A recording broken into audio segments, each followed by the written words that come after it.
a biographical essay in 10 movements, The Shimmer and the Move, A Life Scored by Heaven or Las Vegas by the Cocteau Twins, 1990, South Dallas, Kansas City, Manhattan, Atlanta, Hawaii, Victoria, Texas, track listing and chapters.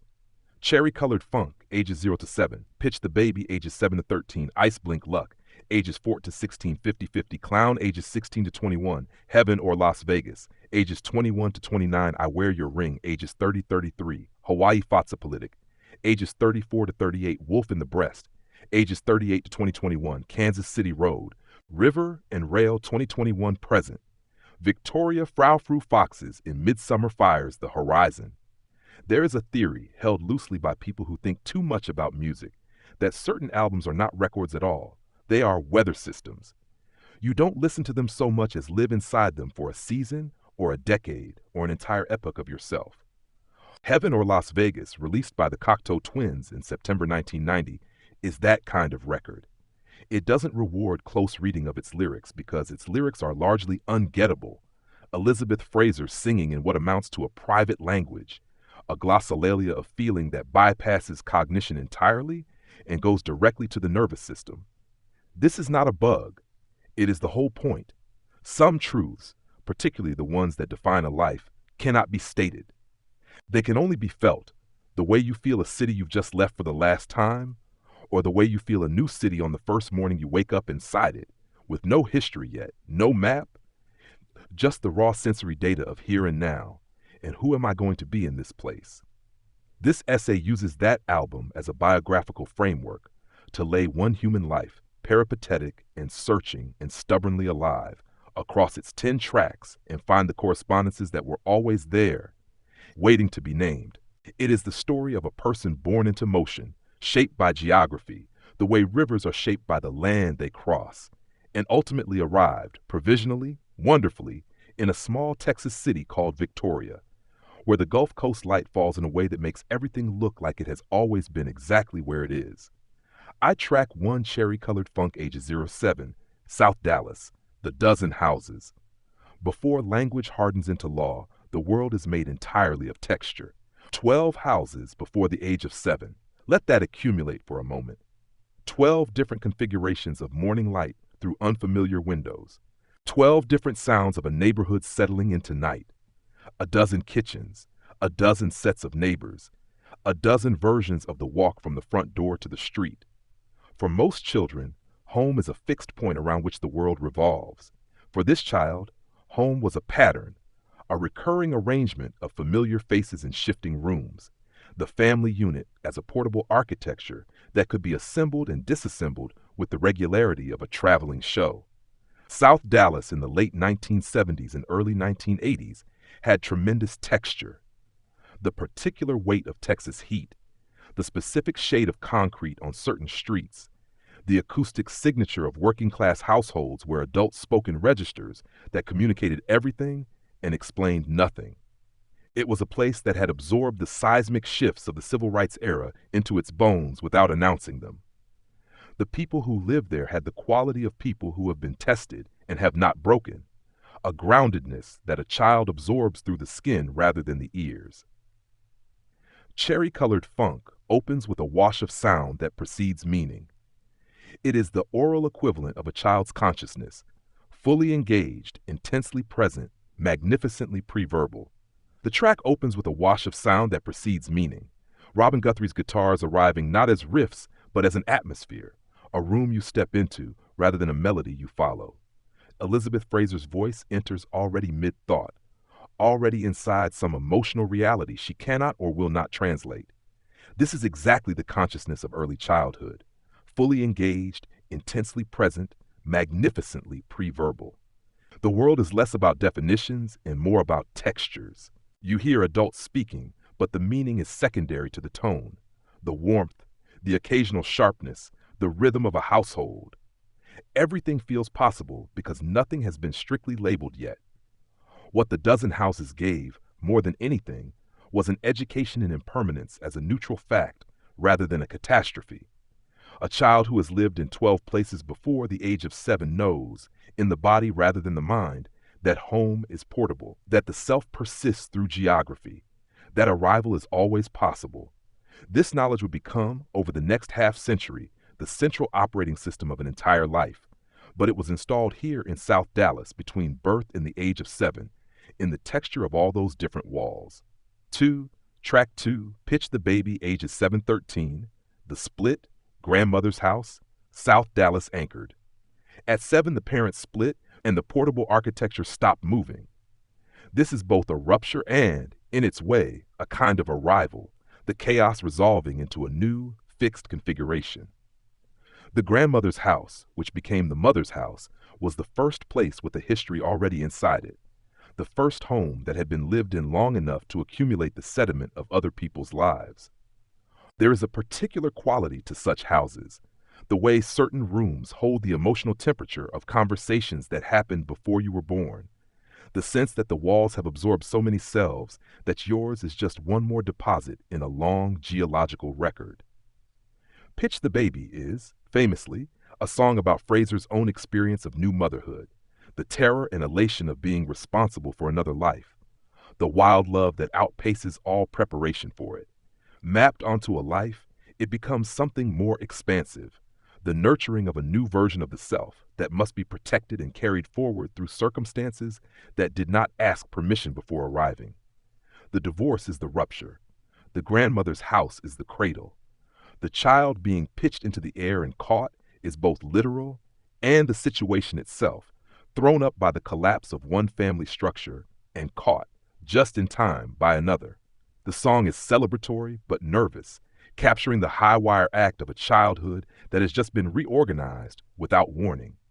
Between 7 and 13, South Dallas became known rather than merely experienced. The neighborhood was now a quantity with a name.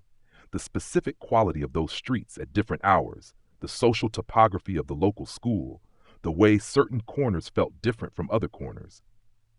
Identity began its first serious formation. You were someone from somewhere. Finally, the grandmother's house as origin point, as the address you give when people ask where you grew up, even knowing that from is a complicated concept for someone who had already lived in 11 other places before landing there. This period also inaugurates the great private curriculum that would run beneath every official education for the rest of a life. Something in the aftermath of the family's rupture sends a certain kind of child looking for larger explanations. If the personal world can reorganize itself without warning, perhaps the larger world operates on stranger, more consistent principles.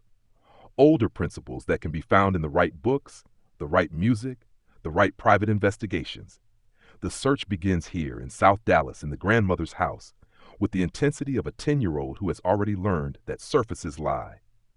3rd, Track 3, Ice Blink Luck, ages 14, North Dallas. The father's house, the inversion. At 14, the geography inverted. From the working class South to the wealthy North, from the mother's house in the familiar territory of South Dallas to the father's house in the prosperous suburbs that might as well have been a different planet. This is one of the great dramatic moves available to an American childhood, the leap across the economic and geographic fault line that runs through every major city, the sudden confrontation with a version of American life that operates on entirely different assumptions about what is normal, what is possible, what is expected. North Dallas in the mid-1980s was in the full gaudy bloom of its Reagan-era confidence. The money was visible everywhere, in the houses, the cars, the particular way certain people moved through space, as though the world had been specifically arranged for their comfort. For a kid arriving from South Dallas, this was simultaneously seductive and alienating, in the specific way that all seductions are alienating. You could feel yourself wanting something and feeling contaminated by the wanting simultaneously. Ice blink is a navigational term. The light reflected off ice onto the underside of clouds, visible to sailors before the ice itself comes into view. The luck that arrives because you were paying attention to the sky. Ice Blink Luck is the album's most immediately joyful track. It's most accessible. It's most willing to be beautiful without apology. But the luck in the title is not passive. It has the quality of earned fortune, of something that arrives because you were in motion, because you were available to it. Ice blink is a navigational term, The light reflected off ice onto the underside of clouds, visible to sailors before the ice itself comes into view. The luck that comes from learning to read the sky. At 14 in North Dallas, the sky was full of signals about class, about performance, about the enormous gap between the life being lived and the life being displayed. The suburbs gave something real alongside the alienation: libraries, resources, the proximity to a version of culture that had money to sustain itself. And they gave the irreplaceable education of the outsider who passes as insider, the knowledge that the official culture is a performance, that the people most committed to the performance are often the most hollow underneath it, that the best thing to do with a suburb is to treat it as a library, extract whatever is useful and remain philosophically immune to its central proposition, which is that acquisition and status are the point. Then, on the 16th birthday, Kansas City, the father moved and the chapter closed as abruptly as it had opened. This is the Cocteau Twins' great formal lesson applied to a life. Nothing resolves, it only transitions. The track doesn't end, it becomes the next track. I-4, Track 4, 50-50 clown ages 16 to 21. Kansas City, Dallas, 20 moves. The education of a nomad. There is a specific kind of freedom that arrives when you stop fighting the movement and start using it. Somewhere in the back and forth between Kansas City and Dallas, 20 moves between 16 and 21. A number that sounds like an exaggeration and isn't. The constant relocation shifted from something happening to you into something you were actively navigating. The nomad, by definition, is not lost. The nomad has simply chosen a different relationship to place.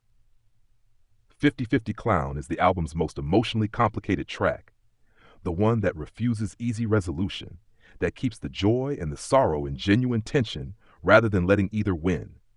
There is something carnivalesque in it, something that knows the performance and the reality are not the same thing, that the clown is wearing a face that may or may not correspond to whatever is happening underneath.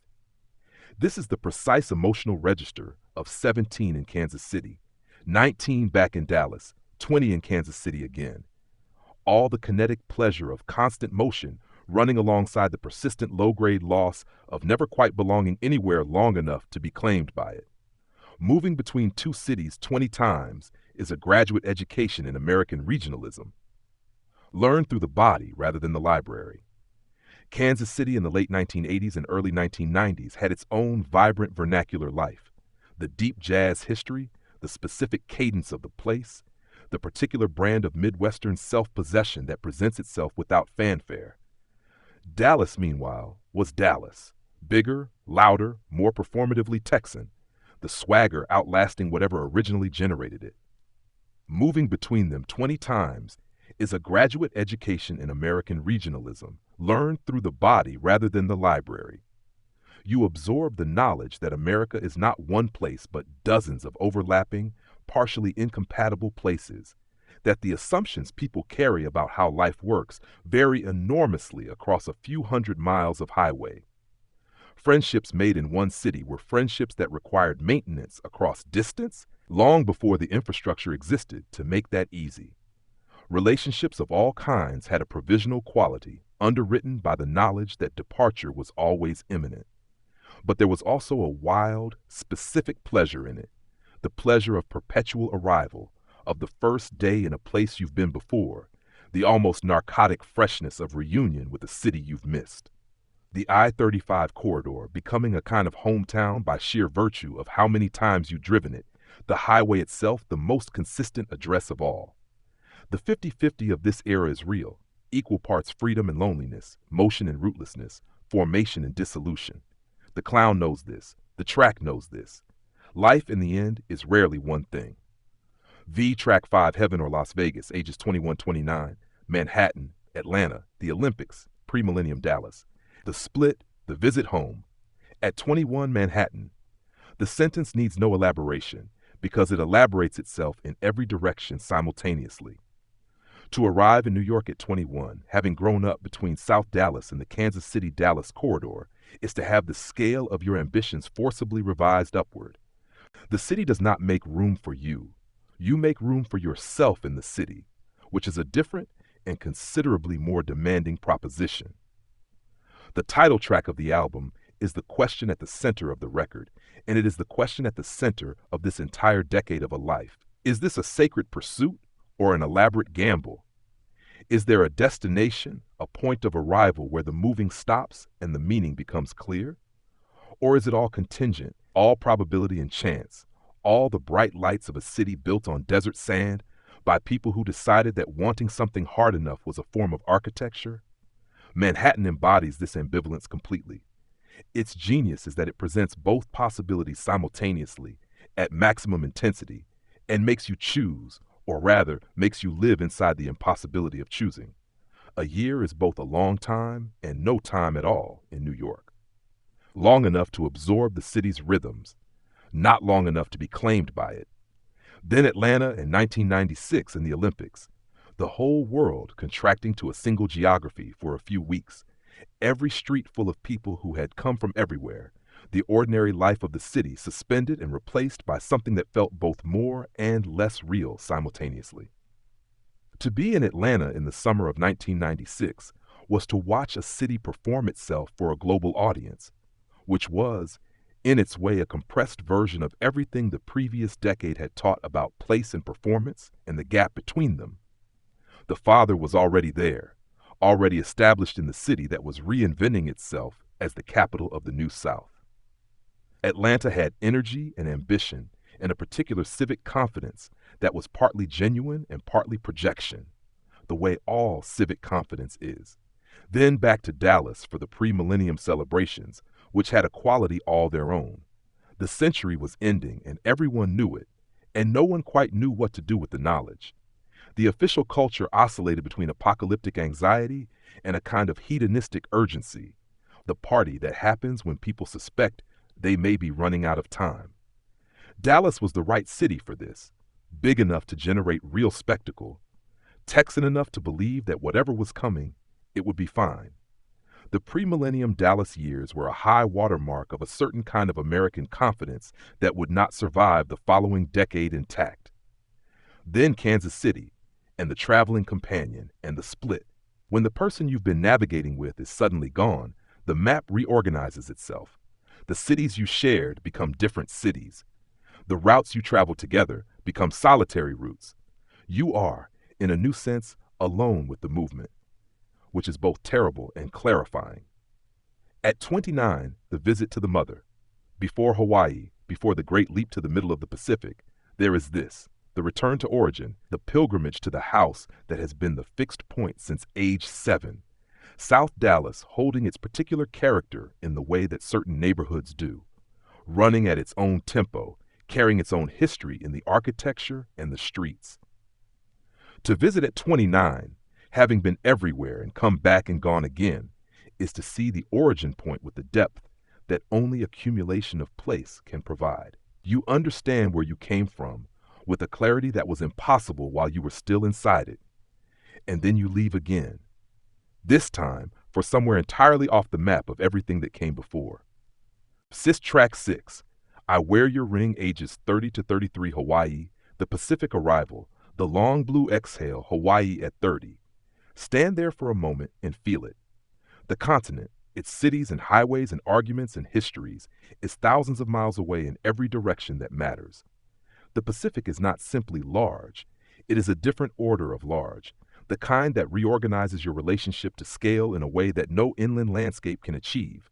To stand at its edge, to wake up every morning with that fact rearranged inside you, is to become, slowly, a different kind of person. I Wear Your Ring is the album's most intimate track, a song of attachment and keeping faith, with a person, with a promise, with a version of yourself that you have chosen to carry forward. But it is also a song of radical interiority, of something held privately against the noise of the world. Arriving in Hawaii at 30, after the Manhattan year and the Atlanta years and the pre-millennium Dallas years and the 20 Kansas City Dallas moves, is precisely this, a turning inward, a keeping of something precious, a decision to stop moving outward and start moving deeper instead.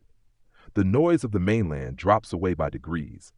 The urgency that American life manufactures as a byproduct of its operations begins slowly to dissolve. The islands do not reward urgency. The natural world there, The volcanoes, the ocean, the extraordinary specific ecosystems of each island operates on geological time, on the time of processes that have been underway for millions of years and will continue long after the current tourist season ends. To live inside that, even for a few years, is to absorb a different metabolism. The to-do list becomes less important. The present moment becomes more interesting. The question of who you are becoming gradually yields to the question of who you are right now, in this body on this island, with the Pacific wind doing what it does and the light falling in the particular way it falls only here. The esoteric interest that had been brewing since the grandmother's house in South Dallas found new oxygen in Hawaii. The indigenous Hawaiian relationship to land, time, and spirit, the mana that flows through places and people, the genealogical connections that run deeper than any single lifetime, resonated with the private curriculum that had been assembled over the previous 2 decades. This was not appropriation, but recognition. The feeling of encountering a framework that confirmed what the years of searching had already begun to suspect, that the official explanations for reality are merely the most recent layer, that older and stranger and more interesting things run beneath them. Hawaii was a ring worn on the inside, a private commitment to a different pace, a different quality of attention, a different understanding of what a life is for. It would be carried forward long after the islands themselves were behind. Septon, Traxotsopalitic ages 34-38, the post-Hawaii years, back on the continent, the residue of the Pacific. There is a German compound word energy to Fatsopolitik, something blunt and powerful and slightly transgressive, a word that insists on its own reality without apology. It is the album's most rhythmically insistent track, the one that plants its feet most firmly and refuses to shimmer away. After the floating interiority of I Wear Your Ring, it arrives like a statement of presence. I am here. I am this. The world will accommodate itself to this fact. The post-Hawaii years carry their own specific character. You have been changed by the Pacific in ways that are not entirely articulable, not dramatic transformations necessarily, but a settling, a realignment of the internal gyroscope towards something more horizontal and less anxious than it had been before. The world looks different after you've stood at the edge of an ocean that has no other shore in the direction you're looking. Things that once seemed urgent reveal themselves as merely interesting. The residue of Hawaii was real and active in the nervous system, still making the world slightly more luminous than it had been before. Returning to the continent after Hawaii is its own reverse culture shock. The noise reasserting itself, the pace demanding its old claims, the American urgency engine cranking back up. Fatsopolitik is the right soundtrack for navigating this reentry, not dreamy, not floating, but grounded and driven, capable of engaging with the world on its own terms without being absorbed by it. The self that went to Hawaii and came back is a different self, harder to destabilize, clearer about what matters, better equipped to distinguish between the signal and the noise. These are also the years in which the digital world begins its transformation from a specialist interest into a universal condition. The internet, which had been a subculture, becomes the infrastructure of daily life. For someone whose private curriculum had always run through the esoteric and the technological simultaneously, who had long understood that the official broadcast was just one channel among many, this was a vindication and a complication simultaneously. The information was all there now, all accessible. The problem shifted from scarcity to curation, from finding the signal to filtering out the noise. Between 34 and 38, the work is integration, taking everything accumulated across the previous decades, the dozen South Dallas houses, the 20 highway moves, Manhattan's scale, Atlanta's performance, Hawaii's patience, and building from it something coherent. Not a conclusion, a working philosophy, a set of operational principles for a life that has been, by any measure, exceptionally and productively peripatetic. Track 8, Wolf in the Breast, ages 38 to 2021, the long Kansas City years. Consolidation, the world reorganizes. The long Kansas City years, from the late 30s to 2021, a span that contains more than a decade, that contains the whole seismic reorganization of the world that the internet completed and the smartphone accelerated, and the pandemic punctuated like a period at the end of a very long and complicated sentence. These years have a different texture than all the ones before them. The motion had slowed. The 20 moves between Dallas and Kansas City were behind. Hawaii was behind. The great nomadic education was behind. Kansas City held and held and held. This is not stasis. This is consolidation. There is an enormous difference. Wolf in the Breast is the album's most primal track, its most viscerally urgent, the one that reaches back past the refined surfaces of the Cocteau Twins' sound to something older and more animal. The wolf is not a villain in this song. The wolf is the part of the self that remains wild after all the civilizing, the part that knows what it wants and protects what it has built, and the part that does not forget the lessons of the years of motion, even when the motion has stopped. The wolf in the breast is the guardian of everything learned across a life of perpetual arrival, that home is portable, that the self persists through geography, that no official version of reality is the whole story. The wolf isn't an aggressor, it's a guardian.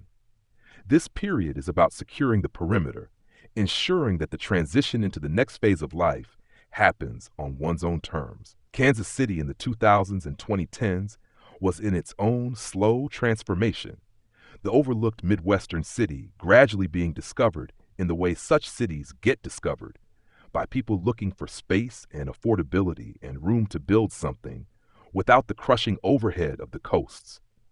The barbecue smoke and the jazz history and the specific quality of the light on the Missouri River at certain times of day. These were not revelations. They were reclamations, the city revealing itself as something deeply known, now appreciated with the depth that only departure and return can give. The pandemic arrived like a chapter break, the hard stop that forced the question that the motion had always deferred. What do I actually want? Not what is next, not what is available, but what do I want, at the level where the wolf lives, at the level that doesn't negotiate with circumstance. The world had reorganized itself into a new configuration, and in the space that opened up, an answer became possible. It pointed south and east, toward the Gulf Coast, toward a small Texas city where the sky is large enough to hold the whole story of a life. Ike's Track 9, Road, River, and Rail 2021 present, Victoria, Texas, The Arrival, The Earned Silence. Victoria, Texas is not a city that appears in many national narratives.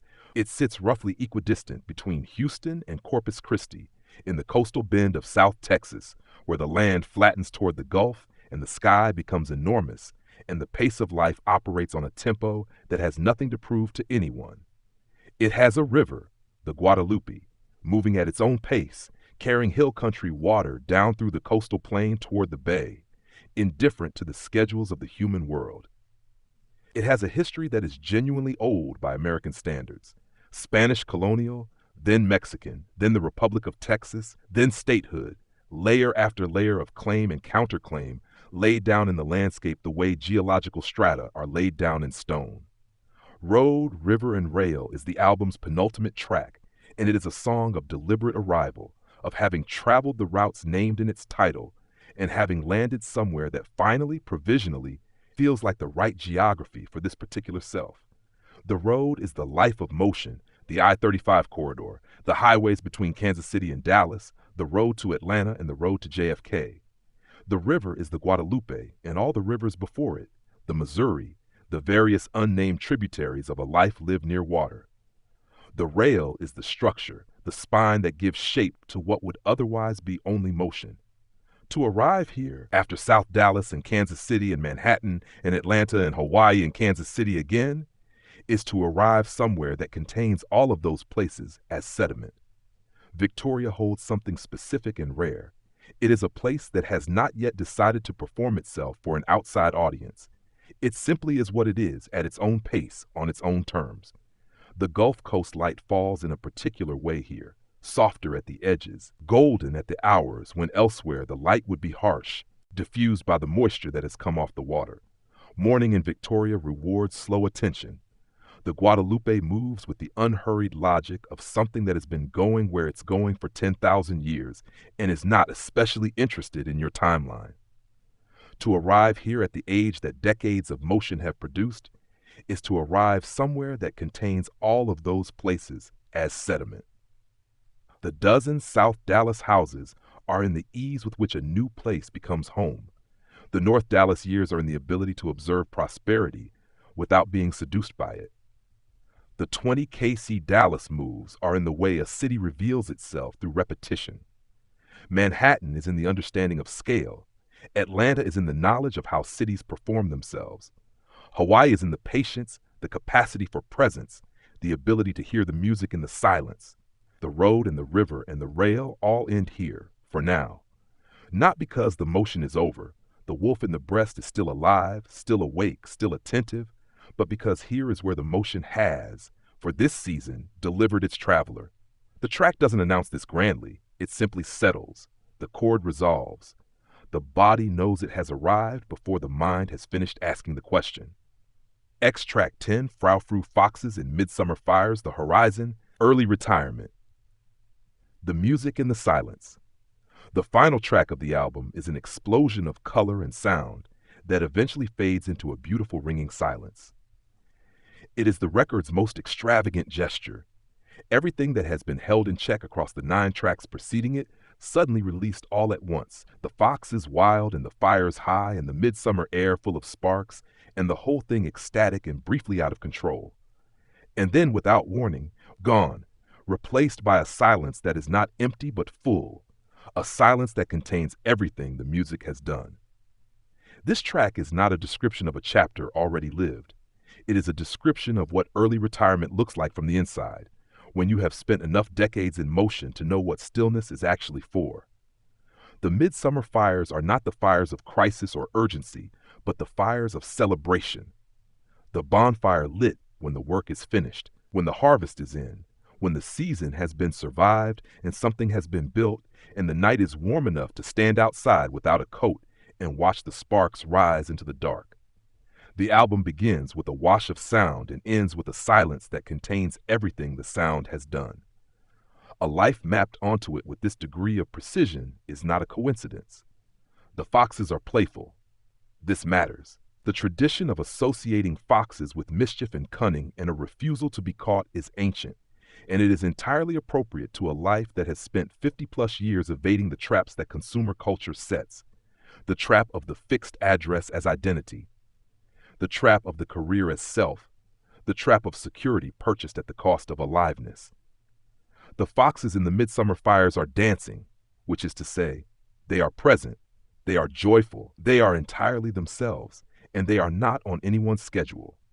Early retirement, as an aspiration, is frequently misunderstood as a desire for inactivity. It is no such thing. It is a desire for self-directed activity, for the reclamation of time from the structures that have rented it, for the freedom to pursue the private curriculum, the esoteric, the digital, the philosophical, the perpetual search for the frequency beneath the official broadcast, on its own terms, at its own pace, without the tax that employment levies on attention and energy.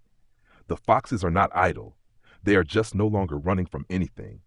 Victoria, the Guadalupe, the Gulf Coast light, the enormous sky, these are the setting for this final track, which is not a finale, but a beginning. The music of the album ends. The music of the life continues, in a different register now, slower and more spacious and more deeply itself than it has been in any previous chapter.